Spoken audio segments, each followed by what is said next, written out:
Ambassador Ryan Crocker is here. Thank you, Ambassador Crocker, for being here.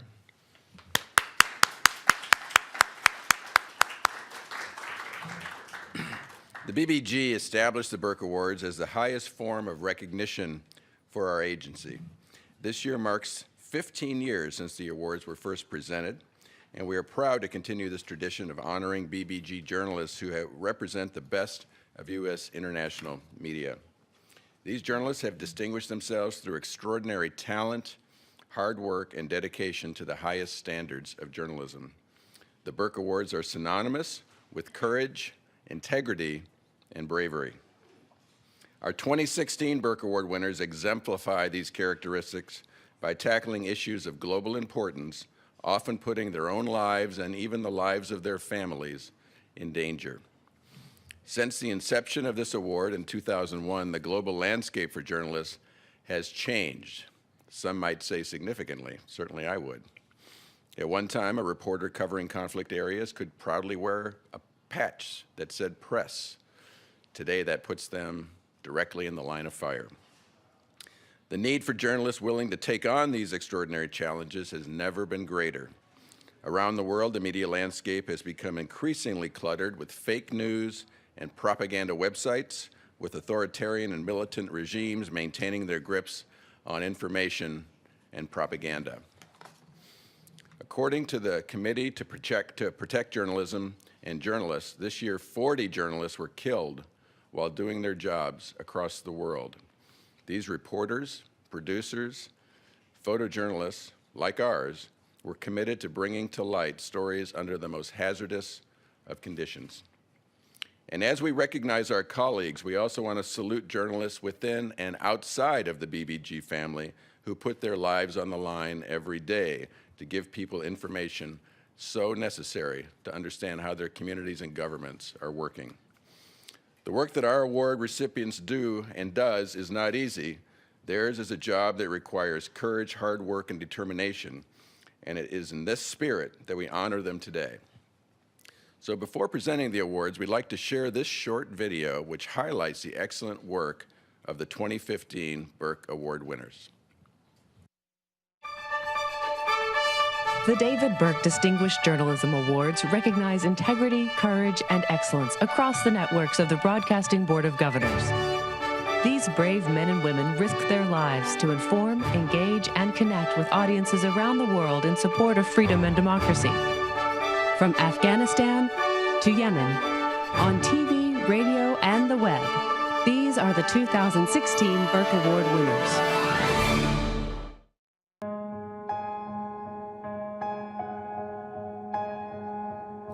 The 2016 Voice of America Burke Award winner is Islamabad Bureau Chief Aisha Tanzim. In the fall of 2015, Tanzim traveled to Kabul for an extended reporting trip that tested her courage, her planning, and her knowledge of Afghanistan's culture, politics, and security threats. The trip was taken at considerable risk. She could have easily been a target for kidnappers or militant fighters. At times, she had to travel in disguise to avoid being detected. The story she produced gave a rare, detailed look at the inroads the Islamic State militants have made in Afghanistan.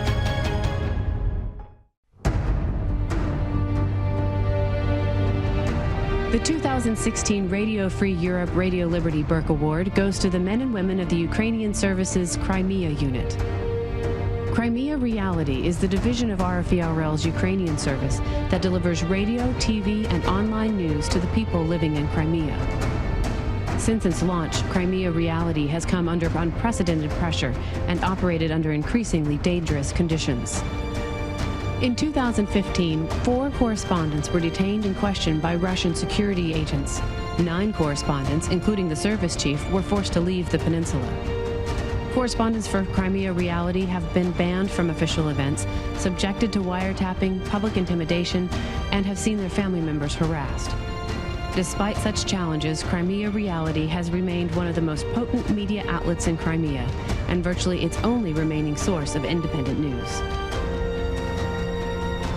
Миссия не изменилась, мы продолжаем работать, и мы готовы к любым таким непредвиденным ситуациям.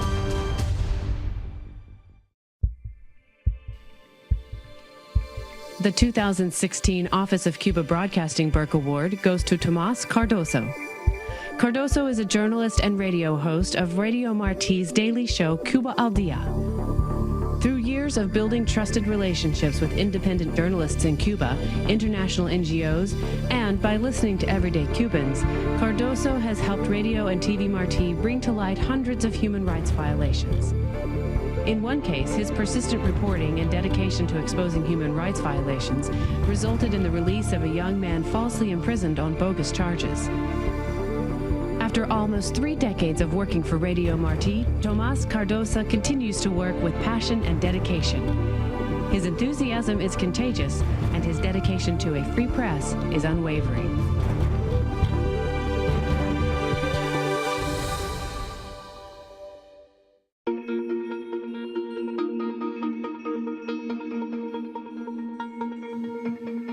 The 2016 Radio Free Asia Burke Award winner is Khmer Service Vuthi Kim Hot.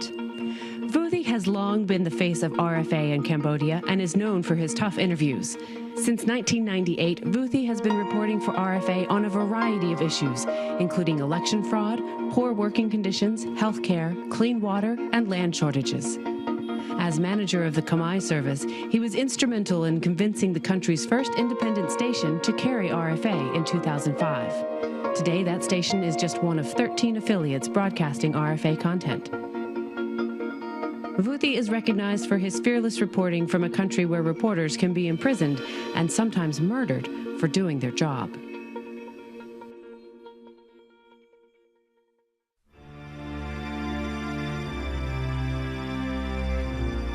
The 2016 Middle East Broadcasting Network's Burke Award goes to MBN's Yemen correspondents, Arafat Mudabesh, Abdul Karim El-Shaybani, and Mokhtar El-Sharafi. For Radio Sawa, correspondent Arafat Mudabesh reported from the front lines in Sana'a while Saudi Arabia backed an assault on the Houthi-led capital. Most recently, Mudabesh reported from Yemen's devastated port city of Aden on the heavy clashes between government forces and al-Qaeda militants.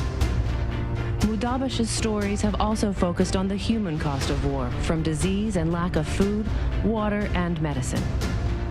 Al-Hura correspondent Abdul Karim El-Shibani also faced grave dangers to keep viewers informed of the events in Yemen. His reporting documented the ongoing humanitarian crisis that has affected more than half of Yemen's population. His wide circle of contacts enabled him to present balanced reporting, overcoming several challenges of covering a war. Al-Hura's Mokhtar El-Sharafi is a persistent and courageous journalist providing comprehensive reports on the security situation in northern Yemen. El-Sharafi was undeterred and continued reporting in the face of threats, in one instance risking his life by traveling to an area on the Saudi-Yemeni border to provide viewers with a first-hand account of the heavy clashes between Saudi forces and Houthi militants.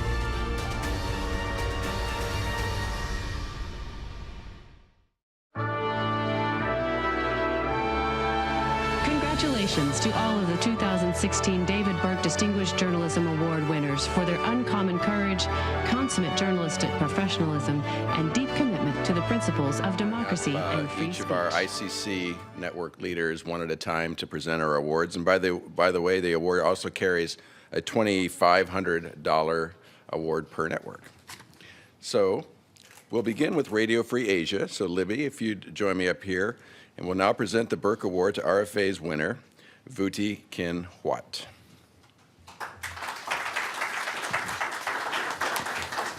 Thank you, John. Governor Weinstein, Governor Crocker, so nice to see you. It's my privilege today to present RFA's 2016 Burke Award winner, Vuthi Hot. He's an extraordinary person, a survivor. He was only 12 years old when the Khmer Rouge came to power in his country and killed his family. He survived the 4 years under the Khmer Rouge and has made himself a leader and a visionary for his country. In 1998, Vuthi started the first election coverage in Cambodia, educated an entire population. Now they have overwhelming election turnout in that country, and the knowledge throughout the provinces is all due to his vision. What amazes me, and many who know him, is his spirit of kindness and generosity that comes through in every way. Despite his job working in Cambodia, facing down the government officials in face-to-face interviews, and reporting on injustice in all its forms, this requires him to be tough as nails. He's fearless, as I said yesterday. He's so brave, but he's not afraid to make time for others, to mentor the younger aspiring journalists in Cambodia, in RFA. He supports his coworkers. He shares credit with his peers. I hear he's even fearless with a karaoke microphone and able to persuade the shyest of his colleagues to sing with him. It's that generosity of time and self that's the quality we can't measure. But it's a quality we cannot live without, especially when you do the tough job that Vuti and his colleagues do every day in the field. It's essential. And that is the quality that is so much appreciated and admired by all of us who are so fortunate to know him. I'm so proud to introduce Vuti Hot.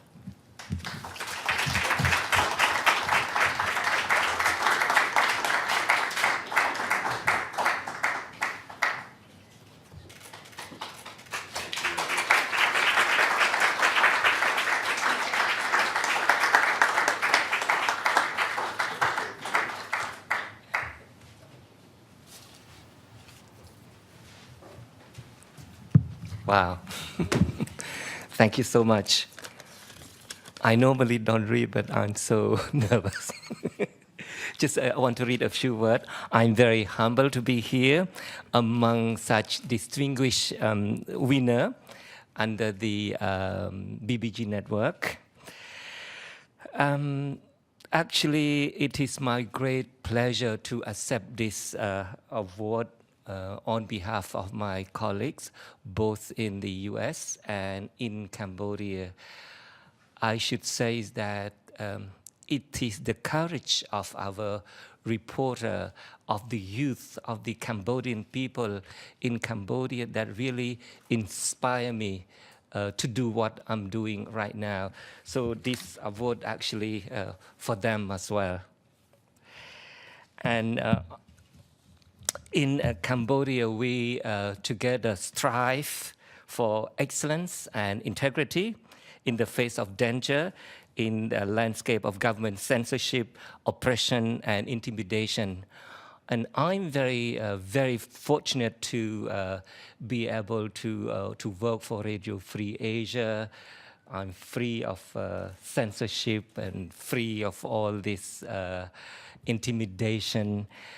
And I'm able to give voice to the voiceless, only RFA that broadcasts, even though we have Facebook in Cambodia where people share and consume news, but they even now, even anonymous Facebook user, dare not post sensitive news that we do every day. And but also, as a journalist, I try to be objective. But I also know that by doing my job, I have to take stand. I have to tell the truth. It may be bias, but a bias for the truth, a bias for those who suffer human rights abuses, and bias for those whose homes and property are taken away by force. That is why my colleagues at RFA tell their story every day. And that's how we win the people's love and admiration, for which we are very proud. In the coming year, Cambodia has two elections, communal election in 2017, and the national election the following year, 2018. I look forward to working harder with our colleagues and friends to bring needed information to the people so that they can make informed decision. I'm very grateful to receive this honor. I'm very grateful to the continued support from colleagues and RFA leaders and the BBG, and thank you very much.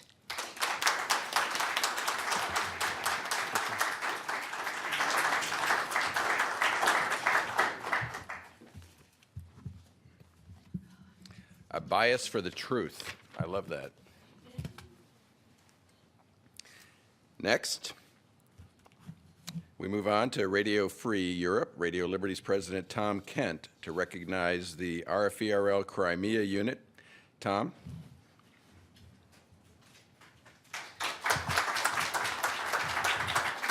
Thank you, John, and Governors Weinstein and Crocker, thank you for being here.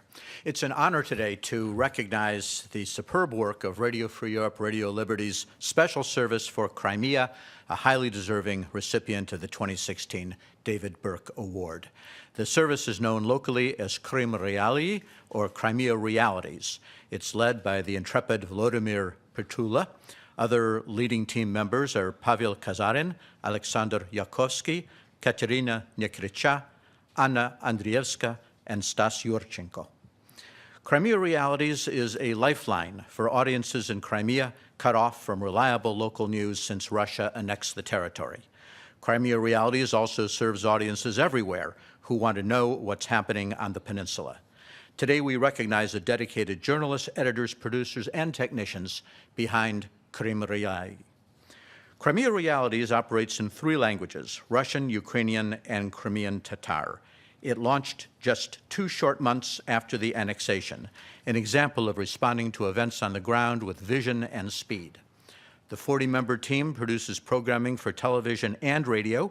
For the year ending in September, the Crimea Realities website logged 21 million visits and 46 million page views. People watch the team's videos on YouTube 11 million times. Because of their work, some of our Crimea Realities colleagues have suffered intimidation and threats, as you saw earlier. The website's been blocked by many Crimean ISPs, forcing viewers to connect by other means, and they do. 9 Crimea Realities journalists were forced to leave Crimea with their families. Journalist Mykola Simina, who is still in Crimea, is under criminal investigation. Russian authorities have charged him with extremism for his work. He's currently under house arrest in Simferopol, denied the right to leave the peninsula to receive medical care. Here's a video that tells us more about the people and work of Krim Reali.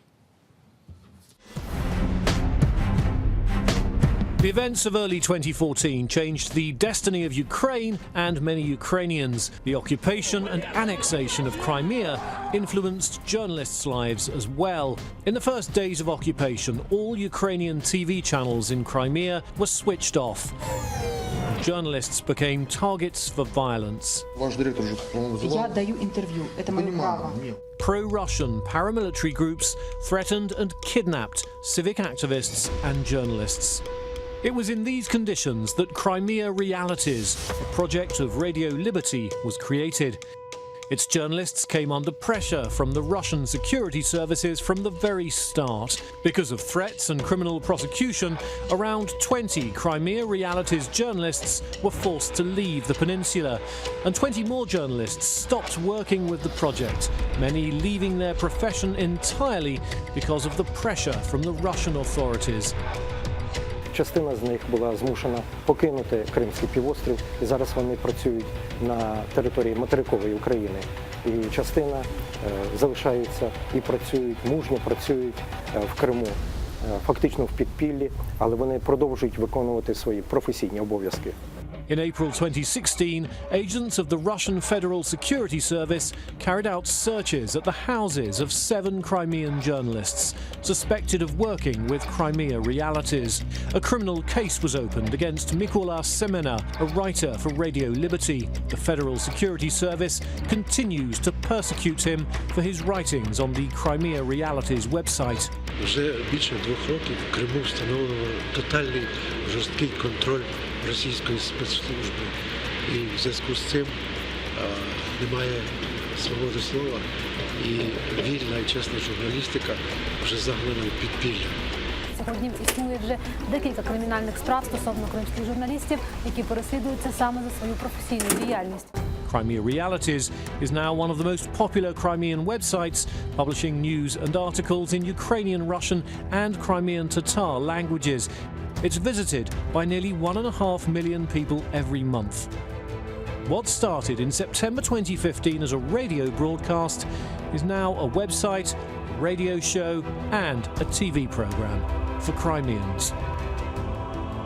We would like to thank you for this award. This is a high appraisal of our work. It supports and inspires us. It will help us carry out Radio Liberty's mission with dignity and professionalism.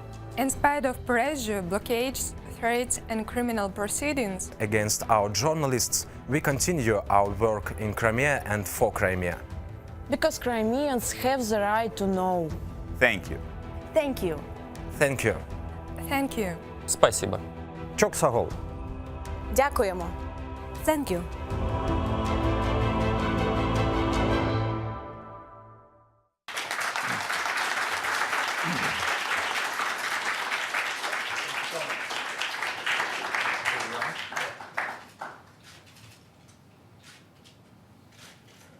Okay, thank you. This will be going to Kiev tonight.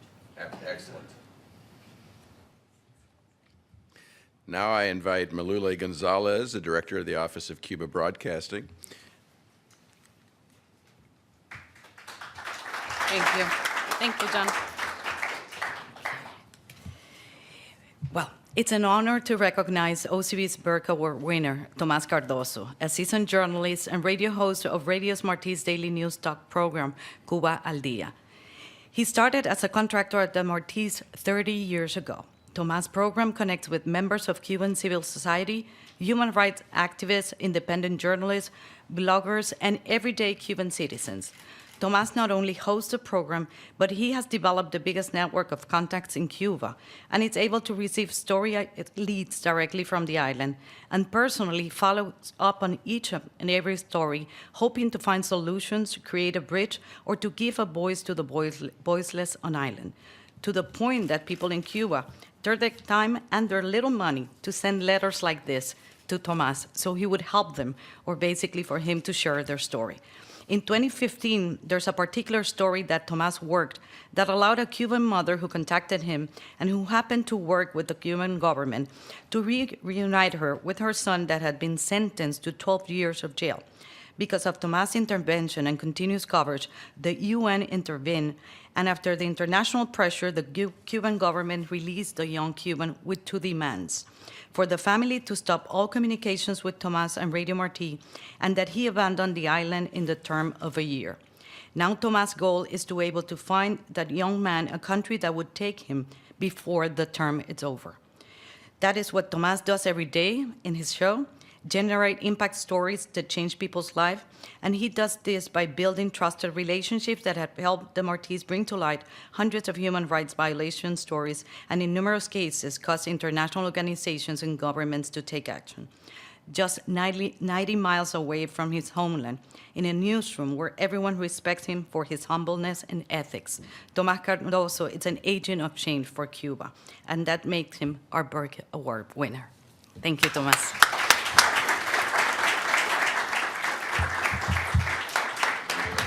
Thank you.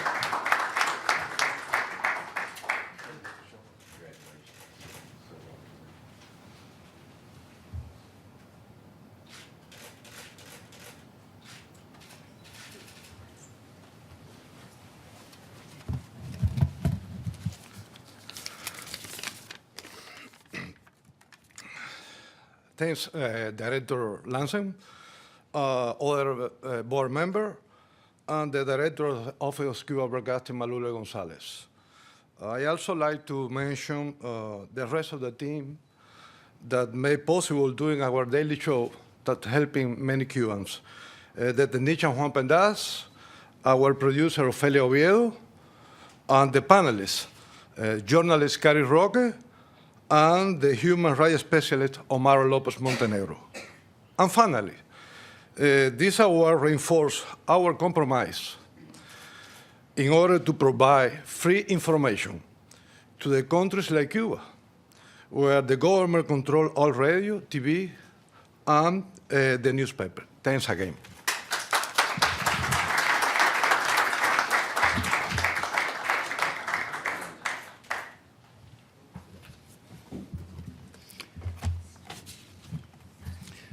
So next I'd like to invite Brian Conniff up from the Middle East Broadcasting Networks. Brian?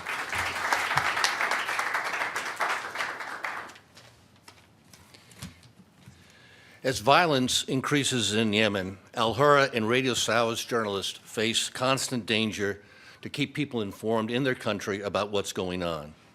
3 MBN's correspondents, Matar Asharafi, Abdul Karim Ashabani, and Arafat Mahdoudebeh, have distinguished themselves by taking immense risks on a daily basis to impart news and information to serve the public interest of the population in Yemen.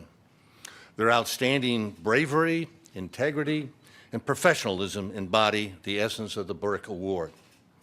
It's truly remarkable to see how these people and citizens of Yemen devote their daily lives to the pursuit of empowering a society that is short of news and information, that is reliable and trustworthy. They make this a daily commitment for their communities and their country. They have not only told the daily military stories of the bombardments and military advances, but they've also focused on the devastating humanitarian conditions in Yemen. These are stories that frequently do not get told. The government doesn't want them to be told, and they make a special point of talking about the human suffering that takes place on a daily basis. We are incredibly proud of Mukhtar, Abdul Karim, and Arafat. I'd like to now show a short message from them that has them accepting the award. السلام عليكم ورحمة الله. مختار الشرفي مراسل قناة الحرة في اليمن. شكرا للبي بي جي على هذا التكريم المستحق لي ولزملائي في قناة الحرة في قسم المراسلين والأخبار والبرامج، وأيضا زملائي هنا في صنعاء الذي تقاسم معهم هذا التكريم وهذه الجائزة. كنت أتمنى أن أكون معكم في الاحتفال بهذه المناسبة، ولكن لا بأس إن شاء الله في المرات القادمة. هذا التكريم يعتبر حافز ومهم جدا لمزيد من العطاء والبذل والإبداع في خاصة بموضوعية ومهنية وبشجاعة. شكرا لكم مجددا وتحياتي لكل الزملاء. أنا سعيد جدا بهذه الجائزة وأعتبرها وسام شرف لي سيدفعني للمزيد من العطاء ونقل الخبر والحقيقة بتجرد ومهنية عالية للمشاهد اليمني والمشاهد العربي عموما. وأشكر جزيل الشكر مجلس أمناء البث الإذاعي والتلفزيوني البي بي جي في الولايات المتحدة على هذه الثقة وهذه اللفتة الكريمة.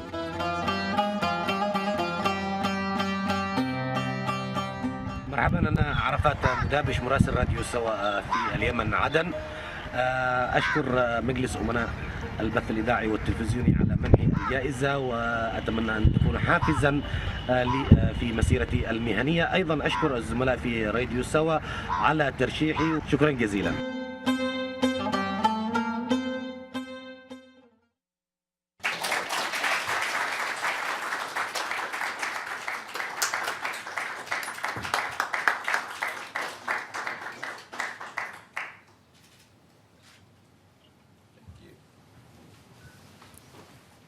Last but certainly not least, we have Voice of America's director, Amanda Bennett, who will present this honor to VOA's Islamabad Bureau Chief, Aisha Tanzim. Aisha is joining us live via Skype, we hope. And Amanda, come on up, please. There she is. Aisha, can you hear us?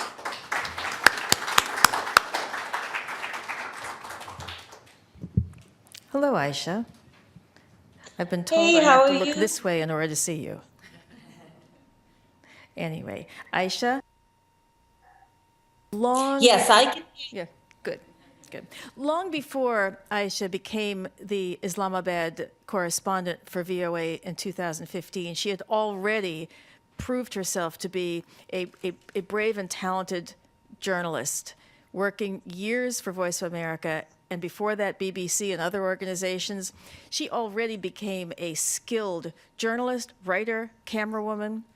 But it was after she became Islamabad bureau chief correspondent that she got the idea of taking a very brave and daring trip. And Aisha, you don't know this, but your story, the story of that trip that you took in the fall of 2015, played a significant role in my decision to come here as director of Voice of America, because I thought, how can you not be at a place where there are such amazing, brave, and talented journalists? So, Aisha, I'd like to personally thank you for your role in helping me come to this wonderful place. Wow. Well, thank you.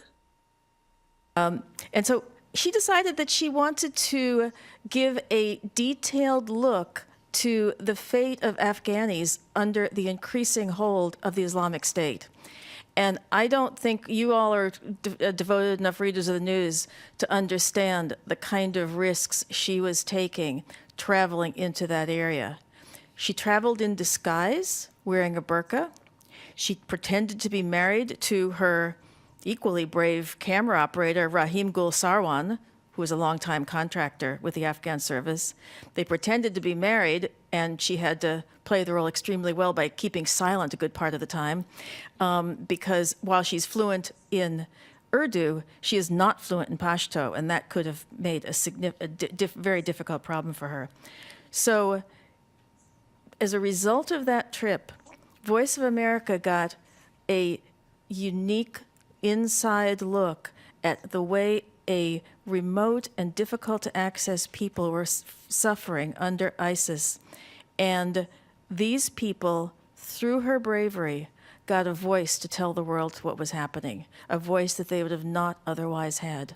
So I am personally pleased for the agency, pleased for the people of Afghanistan as well, to present you with this David Burke Award. Aisha, thank you. Wow. Thank you so much. It's yours. Yeah, well, I don't know what to say. I didn't know what you just said about your decision, and that just makes me feel amazing.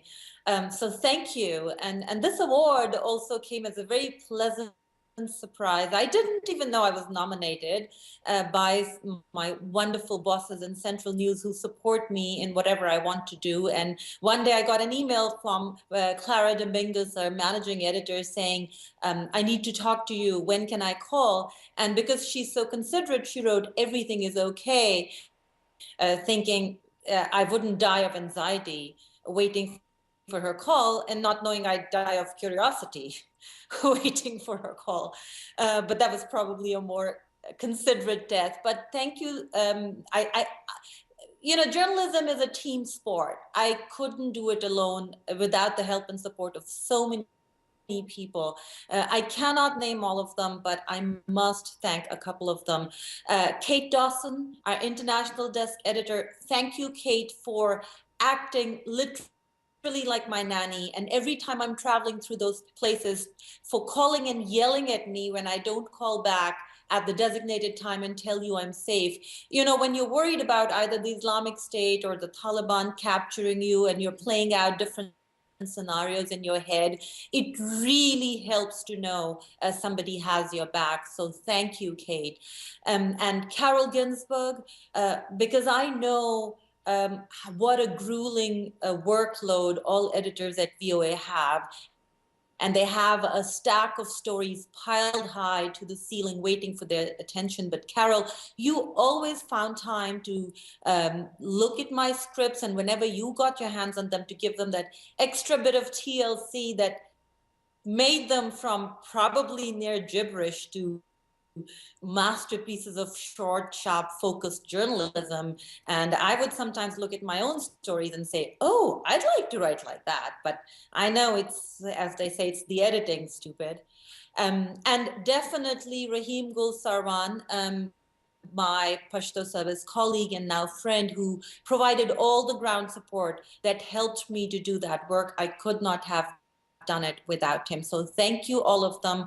And at the time, Barry and now Colin, my supervisors in Bangkok, who are always there for me whenever I call them day or night. And you know what? Journalists thrive on feedback, and this is the best kind of feedback. So thank you guys, and congratulations to all my fellow award winners. I'm honored to be among all of you, people who are doing such outstanding work. So such an honor. Thank you. Try to do a picture with him in the Skype.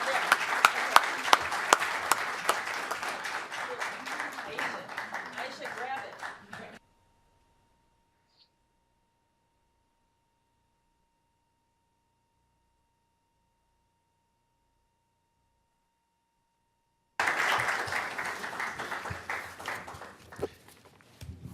Thank you all for coming to this such an important occasion for us to honor the journalists that really represent all of our journalists in the field, everybody's dedication to excellence, their bravery and their courage in the face of incredible and mounting difficulties and dangers. You have my heartfelt support, that of the entire Board of Governors and the entire agency. Thank you all very much. And how about one more round of applause for our winners?